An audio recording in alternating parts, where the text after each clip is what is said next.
How sweets Ifat চৌধুরীকে ভয়ও পাও বুঝি, ভালোবাসো না আমায়? ইফাতের কণ্ঠ তীব্র মাদকতা। মেহের লাজুক হেসে মাথা নাড়িয়ে স্বীকার করলো যে সেও ভালোবাসে। বইয়ের এই স্বীকারোক্তিতে ইফাত বেজায় সন্তুষ্ট হলো। সে মেহেরের সাথে নিজের ঘনিষ্ঠতা আরো এক ধাপ বাড়িয়ে দিল। মেহেরের দুঠোঁটে দূরত্ব ঘুচিয়ে দিতে সে যেই না নিজের মুখটা মেহেরের দিকে এগিয়ে নিয়ে গেল, ঠিক তখনই মৌ চিৎকার দিয়ে উঠল, মেহু শেষ, তুই না এমন পচা কাজ করতে যাচ্ছিস? প্রফেসরের বাচ্চা, ছাড়ো না আমায়। উজান পেছন থেকে টেনেও মৌকে আর ধরে রাখতে পারল না।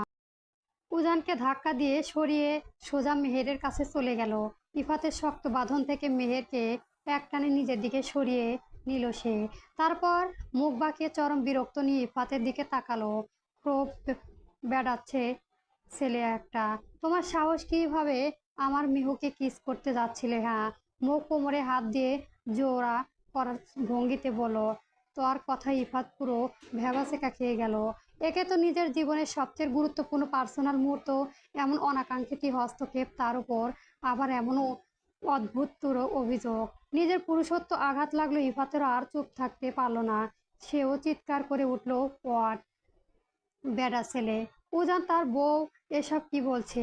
আমাকে তো বউয়ের কোন অঙ্গে দিয়ে হিজড়া মনে হয়? শোন মামা, আমি সব দিয়ে দেব পারফেক্ট, হোক সেটা খাটে কিংবা। ইফাত তার বাকি কথা শেষ করার আগেই উজান পেছন থেকে এসে শটাং তার পাছায় বরাবর এক জোরালো লাথি বসালো। পার্সোনাল মুহূর্তে ময়ের এভাবে আসাটা ঠিক হয়নি সত্য, তাই বলে ইফাত তার পিচ্চি বউয়ের সামনে এমন বিশ্রী কথা উচ্চারণ করবে? আর কোন আক্কেল মন্দ পুরুষ মানুষ বাসর রাতে রুমের দরজা খুলে রেখে রোমান্স করে? উজান নিজের এবার দাঁত খিচিয়ে বলে উঠল, দাঁত ভেঙে ফেলবো তোর বেয়াদব ছেলে! একে, তার উপর আমার নাদাত বউটার দিকে আঙুল তুলেছিস। জুতো চিনিস জুতো? ইফাত একটা শুকনো ঢোক দিল, মনে মনে ভাবলো, শালার ভাইটা আমার বউ পেয়ে নিজের বন্ধুকেই ভুলে গেল। এই দুঃখে সে এখন কোথায় রাখবে এত বড় ধারী একটা মেয়ে, যে কিনা মলে গিয়েও পুরো এক মলম শপিং করে এনেছে? তাকে উজান বলেছে নাদান, ভাবা যায়। হঠাৎ ইফাতের মনে পড়লো যে দরজায় আসলে খোলা ছিল না। উজান নিজেরই তো লাথি মেরে লক ভেঙেছে, সেই কথা মনে হতে সে একটু বেলুনের মতো চুপসে গেল। তবুও নিজের ভেতরে তেজটুকু ধরে রেখে ও উল্টো উজানকে শুনিয়ে বলল, আমার বউ, আমার বাসরাত, আমি দরজা খুলে করব নাকি দরজা লক করে করব সেটা আমার ম্যাটার। তুই তোর এই পাগলি বউকে নিয়ে ওখান থেকে যা। তোর ভাই শালি আমার রোম্যান্সের 12টা বাজিয়ে মনটা ভেঙে দিল। ইফাতের মুখে বউ আর বাসরাত শব্দটা শুনে ময়ের চোখ এবার কপালে উঠল। সে মেহেরের দিকে ফিরে বলল, বউ, বাসরাত, মেহু, তুই আমাকে না জানিয়ে বিয়ে করে ফেলেছিস। এই আমি তোর বেস্ট ফ্রেন্ড, গুল্লি মারি তোর বেস্ট ফ্রেন্ডেরও কথায়। এই বলে অভিমানে ঠোঁট উল্টে গট গট করে রুম থেকে বেরিয়ে গেল মৌ। তার পিছু পিছু মেহেরও ভারী সারি কুচি দু হাতে উঁচু করে ধরে দৌড়াতে লাগলো। পেছন থেকে মেহের অনবরত ডেকে চলল, কিন্তু মৌ তার কোনো কথাই শুনল না, বরং আরো তাড়াহুড়া করে নিজের রুমে দিকে এগিয়ে গেল। মৌ, দাঁড়াও বইন, একটাবার আমার কথা শোন। মেহের হাঁপাচ্ছে আর ডাকছে, কিন্তু কে শোনে কার কথা? মৌ ততক্ষণে নিজের রুমে ঢুকে পড়েছে। মেহেরও যেই না মৌয়ের দেখা দেখি রুমে পা রাখলো, অমনি মৌ বিদ্যুৎ গতিতে রুমের কোনায় থেকে একটা চেয়ার টেনে আনলো। দরজা হাতে চেয়ারের কোনায় ঠেসে দিয়ে এক ঝটকায় সে ভেতর থেকে রুম লক করে দিল। মৌয়ের এমন আক্রমিত আর অদ্ভুত কাণ্ডে মেহের খানিকটা ঘাবড়ে গিয়েছিল, কিন্তু পরক্ষণই মৌয়ের এই কাণ্ড কারখানা আর চেহারাটা ভঙ্গির পরখ করে সে আর নিজের হাসি চেপে রাখতে পারল না। খিলখিল করে হেসে উঠল মেহের। মৌ এবার চেয়ার থেকে নেমে দৌড় গেল, মেহেরকে শক্ত করে জড়িয়ে ধরলো, যেন কত যুগের চেনা আপন এক আশ্রয়। এদিকে উজান আর ইফাতে দুজনে মৌ মেহেরের পিছু পিছু ছুটে এসে দরজার সামনে দাঁড়ালো। ভেতর থেকে খটাস করে দরজা লক হওয়ার শব্দ শুনে দুজনে চমকে তাকালো। ইফাত পুরো ব্যাপারটা বুঝতে না পেরে বোকার মতো মাথা চুলকাতে লাগলো। তবে উজান আর বুঝতে বাকি রইল না, তার এই দুরন্ত পিচ্চি বউ আসলে মেহেরের ওপর রাগ করেনি, বরং বাসরাতে মেহেরের সাথে ঘুমানোর জন্যই এই অভিনয় নাটকটি সাজিয়েছে।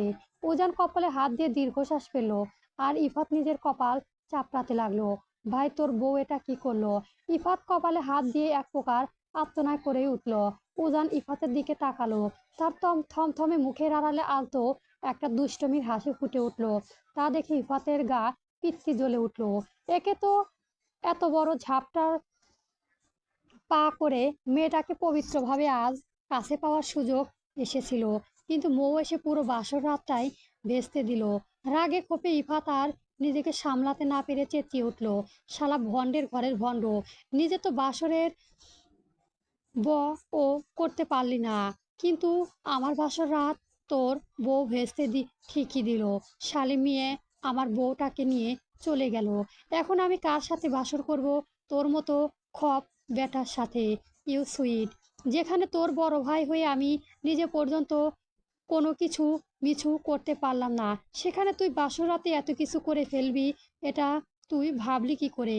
আমার বউজান আমার মনের কথাটা একদম ঠিকঠাক বুঝেছে, তাই তোর বউকে টেনে নিজের কাছে নিয়ে চলে গিয়েছে। ইস কি সুইট আমার পিচ্চিটা, মন চাইছে এখনই গিয়ে ওকে কষে হাজার খানেক চুমো দিয়ে আসি। উজানের এমন তাচ্ছিল্য ভরা কথা শুনে ইফাত চরম বিরক্ত নিয়ে নাক কুচকালো।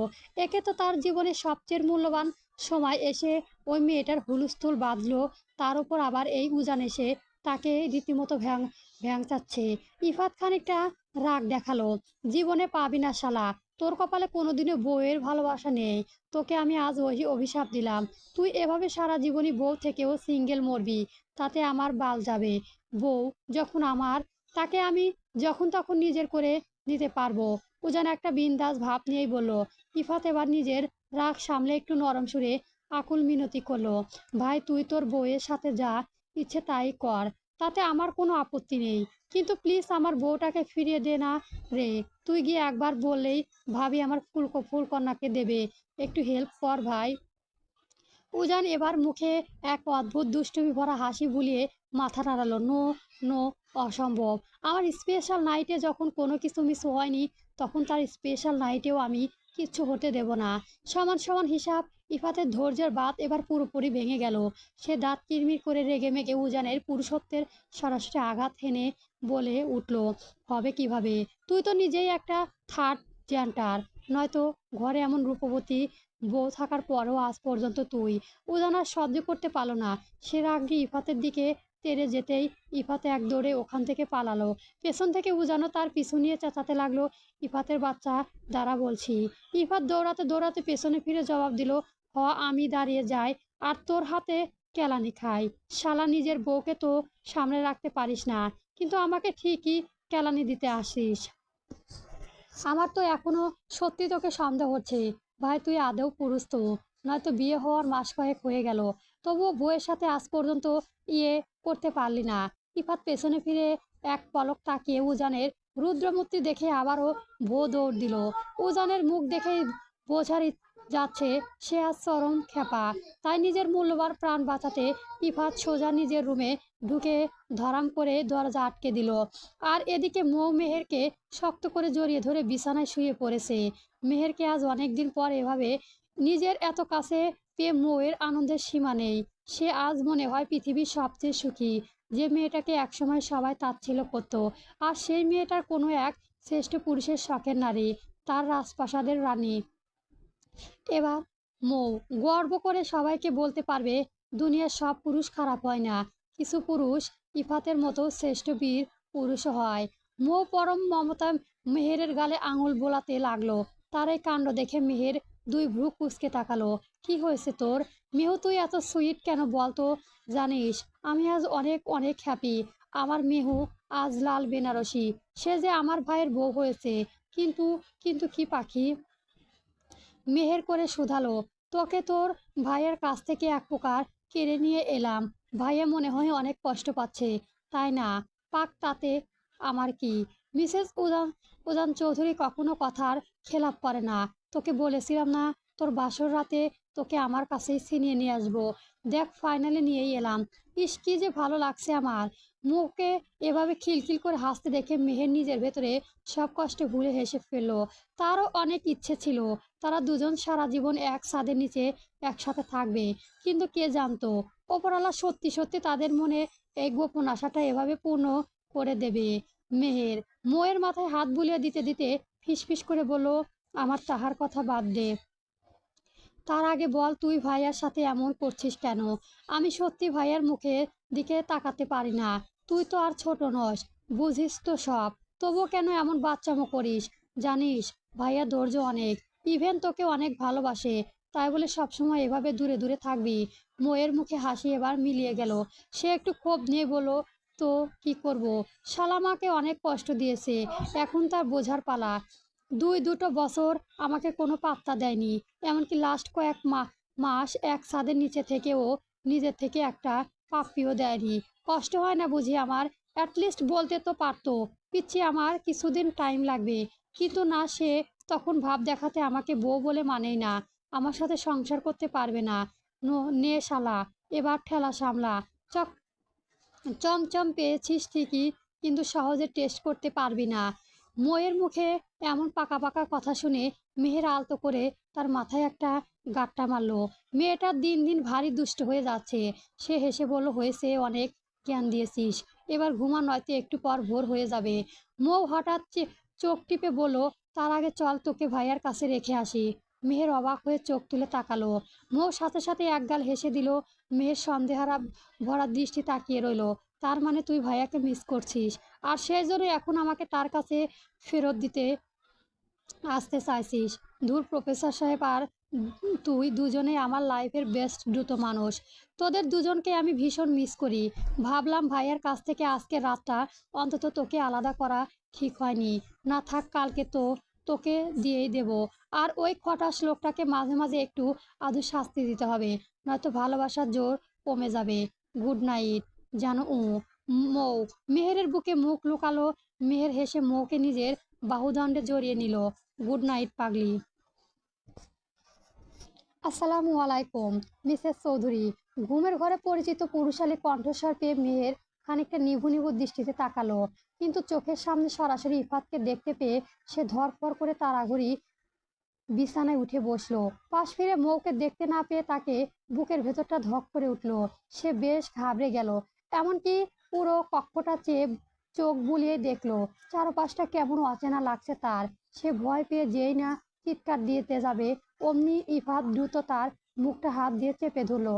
এই পচা মেয়ে, শান্ত হও, আমি তোমার কিডন্যাপ করিনি, প্লিজ একটু রিল্যাক্স হও। ইফাত মুচকি হেসে বলল। মেহের বড় বড় চোখ করে ইফাতের দিকে তাকিয়ে রইল। ইফাতও নিজের দৃষ্টি স্থির রেখে তার দিকে চেয়ে আছে। মেয়ের নিজের মুখ থেকে ইফাতের শক্ত হাতটা সরানোর আপ্রাণ চেষ্টা করলো, কিন্তু পারল না। উল্টো তার দম বন্ধ হয়ে আসার উপক্রম হলো। উপায় না পেয়ে সে ততক্ষণ ইফাতের আঙুল জোরে একটা কামড় বসিয়ে দিল। কামড় খেয়ে ইফাত চিৎকার করে উঠল, ফুলকন্যা, তুমি আমায় কামড়ালে? সিরিয়াসলি? আমার বউ আবার উজানের বইয়ের সাথে আদর অদল বদল হয়ে যায়নি তো? স্বভাব তো দেখি একদম ওর মতোই। মেহের রেগে বলো, চুপ করুন আপনি। একটুর জন্য আমার দমটাই বেরিয়ে যাচ্ছিল। বউ কই, আর আমাকে কোথায় নিয়ে এসেছেন আপনি? সাথে সাথে ইফাত মেহেরের একদম পাশে ঘেঁষে বলল, তার সাথে খানিকটা ঘনিষ্ঠতা বাড়িয়ে মেহেরের কাঁধে নিজের মাথাটা এলিয়ে দিয়ে স্লোন ভয়েসে আড়ালো, এই রুমটা আমার, আর এখানে বসে থাকা এই টুকটুকে মিষ্টি বউটাও আমার। আ আ আমি এখানে কিভাবে এলাম? মেহের অবাক হয়ে শুধালো। ইফাত ঘাড় বাঁকিয়ে মেহেরকে এক পলক দেখলো, তারপর আবার আগের মতোই আয়েশ করে বসে মুচকি হাসলো। চোখ বন্ধ করে বলতে লাগলো, উজান ওর পিচ্চি বউকে ছাড়া এক মুহূর্তও থাকতে পারে না, সেই জন্য সে রুমে সিক্রেট সিঙ্গেল দরজা দিয়ে মোয়ের রুমে ঢোকে। কিন্তু সেখানে তো আমার বউ ছিল। সে নিজের বউয়ের কাছ থাকা জন্য আমার মিষ্টি বউটাকে পরম যত্নে আমার কাছে ট্রান্সফার করে দিল। আমিও সুযোগ বুঝে আমার মিষ্টি বউটাকে কোলে তুলে এই রুমে নিয়ে এলাম। সত্যি বলতে, রুমে এনে তোমায় অনেক জ্বালাতন করতে ইচ্ছে করেছিল, কিন্তু আমার মিষ্টি বউটা এই ইনোসেন্ট বাচ্চার মতো মুখটা দেখে নিজেকে সামলে নিলাম। একটা রাতেই তো ব্যাপার, তাই আর বিরক্ত করলাম না। বাকি জীবন তো পড়ে আছে। আমার মিষ্টি বউটাকে বিরক্ত করার জন্য মেহের আর কিছু বলল না। লজ্জায় ওর আবেশে মাথা নিচু করে রইল। মেহেরের এই লজ্জারাঙা মুখ দেখে ইফাতের ঠোঁটের কোণে হাসি আরো চওড়া হলো। সে যেই মেহেরের দিকে আরেকটু ঝুঁকে যেতে যেতে যাবে, অমনি কেউ একজনের হুড়মুড়িয়ে রুমে ঢুকে পড়লো। হঠাৎ কাউকে আসতে দেখে মেহের বিদ্যুৎ গতিতে ইফাতের থেকে দূরে সরে গেল। আর মেহের আচমকায় সরে যাওয়া ইফাত নিজের শরীরের ভারসাম্য সামলাতে না পেরে বিছানায় ধপাস করে পড়ে গেল। মেহের চোখ তুলে দরজার দিকে তাকিয়ে নিজের শ্বশুরকে দেখে লজ্জায় এক প্রকার লাল হয়ে গেল। ইফাতও নিজের মাকে দেখে দ্রুত সোজা হয়ে দাঁড়িয়ে গেল। সে ধীরে পায়ে মায়ের পাশে গিয়ে দাঁড়ালো এবং খানিকটা ঝুঁকে ফিসফিস করে আওড়ালো, কেমন আছো আম্মু? ছেলের এমন রসিকতা দেখে ইরম ইমরোজ চৌধুরীর সাথে সাথে ইফাতের পিঠে একটা কষে থাপ্পড় বসিয়ে দিল। তারপর হাসতে হাসতে মেহেরের দিকে এগিয়ে গেল। মেহেরকে আলতো করে নিজের দিকে ঘুরিয়ে তার কপালে স্নেহ এক গভীর চুমু এঁকে দিয়ে মুচকি হাসলো। আমার এই বাদরের মতো ছেলের গলায় এমন মুক্তোর মালা কিভাবে ঝুললো শুনি। মেহের চমকে উঠে এক অজানা ভয়ে থমকে রইল। সে ভেবেছিল হয়তো তাকে এই ভোরে ইফাতের রুমে দেখে শাশুড়ি বাজে কিছু বলবে বা খোঁটা দেবে, কিন্তু তার এই অভাবনীয় ব্যবহারে মেয়ের বাকরুদ্ধ হয়ে গেল। সে অবুঝের মতো ইফাতের দিকে তাকিয়ে দেখলো ইফাত একদম স্বাভাবিক আছে, কিন্তু মেহের নিজে কিছুতে স্বাভাবিক হতে পারছে না। এমন সময় ইমরোজ চৌধুরী মেহেরের চিবুকটা আলতো করে উঁচিয়ে ধরে বলল, ওদিকে তাকাতে হবে না তোমায়। ইফাত আমাদের সবকিছু আগে থেকেই বলেছে, আর তোমার অতীত নিয়ে আমাদের কোনো অভিযোগ বা ক্ষোভ নেই মা। আমরা সবকিছু আগে থেকেই জানি। তোমার সাথে অতীতে যা হয়েছিল তা জাস্ট একটা দুর্ঘটনা ছিল। সেসব কুৎসিত স্মৃতি একদম মনে রাখবে না মা। মানুষের জীবনে এমন একটু আধু ঝড় আসে, সেসব আঁকড়ে ধরে বেঁচে থাকলে চলে না। এখন শুধু আমার এই বেপরোয়া ছেলেটার দিকে মনোযোগ দাও। তাকে নিয়ে ভাববে, তাকে শুধরে দেবে। এছাড়া আর কোনো চিন্তা যেন তোমার মাথায় না ঢোকে, নয়তো কিন্তু খুব খারাপ হয়ে যাবে। মেহেরের চোখে দুটো আরো অশ্রুসিক্ত হয়ে উঠল। আপনি আপনার আপনি তার দুই চোখ বেয়ে নোনা জল গড়িয়ে পড়লো। সে ভেবেছিল তার অতীত জানার পর এই সমাজ, এই পরিবার নয়তো তাকে দূরে ঠেলে দেবে, অপয়া ভাববে। কিন্তু তারা যে সবকিছু আগে থেকে জানতো, এমনকি কত সহজে বুক ভরা ভালোবাসা দিয়ে তাকে নিজেদের ঘরের বউ হিসেবে মেনে নিয়েছে। অথচ সে এতদিন এক আকাশ সমান ভয় বুকে নিয়ে নিজেকে গুছিয়ে রেখেছিল। ইমরোজ চৌধুরী পরম মমতায় মেহেরের চোখে জল মুছে দিয়ে কৃত্রিম রাগ দেখিয়ে বললেন, কি বললাম আমি মাত্র? ওসব চিন্তা মাথা থেকে ঝেড়ে ফেলো। এটা ভেবো না যে দুটো ভালো কথা বলেছি মানে কিছু বলতে পারবো না। দ্বিতীয়বার যদি তোমার চোখে আমি অস্ত্র দেখি তবে তোমার কিছু বলবো না। এই তোমার স্বামীকে লাথি দিয়ে বাসা থেকে বের করে দেব। আম্মু ও আমার বউ হয়, আর তুমি ওর সামনে আমার ইজ্জত নিয়ে কি সব বলছো? ইফাত পেছন থেকে আমতা আমতা করে প্রতিবাদ জানালো, চুপ কর গোলামের পুত। ইমরোজ চৌধুরী ছেলেকে ধমকে দিয়ে মেহেরের দিকে তাকালেন, শোন মা, আমি তোমার শাশুড়ি হলেও সবার আগে আমি তোমার মা। আর মা কখনো সন্তানের অতীত বা দোষ গুণ দেখে বিচার করে না। যা হওয়ার হয়ে গেছে, এবার নিজের নতুন সংসারে মন দাও। নতুন জীবন নিয়ে সুন্দর সুন্দর স্বপ্ন দেখো। আর তুমি এখানে কিছু শাড়ি রেখে যাচ্ছি, আজকের দিনের জন্য একটু কষ্ট করে এগুলো পরে নাও মা। বুঝতেই তো পারছো, নতুন বউ দেখছো, পাড়ার প্রতিবেশী সবাই আসবে। কাল থেকে যা ইচ্ছে করো, কোনো বারণ করবো না এই মা। আচ্ছা, তুমি এবার রেডি হয়ে নাও। ইফাত, আমার মেয়েটাকে একটু পরে নিচেও নিয়ে আসি। ইফাত মাথা নেড়ে সায় দিল। ইমরোজ চৌধুরী রুম থেকে চলে যেতেই মেহের ভেজা চোখে ইফাতের দিকে তাকালো। ইফাত তার দিকে ধীরে পায়ে এগিয়ে এসে মেহেরের চোখ দিয়ে চেয়ে নরম গলায় বলল, শুনলে তো আম্মু বৌমা, আমার বউয়ের চোখে আমি আর এক ফোঁটাও অশ্রু দেখতে চাই না, একদম না। এসব কান্নাকাটি আমার একদম পছন্দ নয়। আর পাস্ট নিয়ে এক বিন্দুও ভাববে না, অনলি আমাকে নিয়ে ভাববে। আমার করা দুষ্টুমিগুলো মেনে নেবে আর আমার দেওয়া মিষ্টি যন্ত্রণাগুলো উপভোগ করবে, ব্যাস। বুঝেছ? আর শোনো, তাড়াতাড়ি রেডি হও, আমি একটু পর আসছি। ইফাত দরজার কাছে গিয়েও যেন মেহের মায়া কাটতে পারল না। সে আবার ফিরে এলে মেহেরের কাছে। মেহের কিছু বুঝে ওঠার আগেই ইফাত ঝুঁকে এসে মেহেরের নরম গালে নিজের ঠোঁট ছোঁয়ালো। তারপর পরবর্তী গল্প পাওয়ার জন্য আমার চ্যানেলটি সবার আগে সাবস্ক্রাইব করে রাখবেন। ধন্যবাদ। গল্প প্রফেসর উজান চৌধুরী চলবে।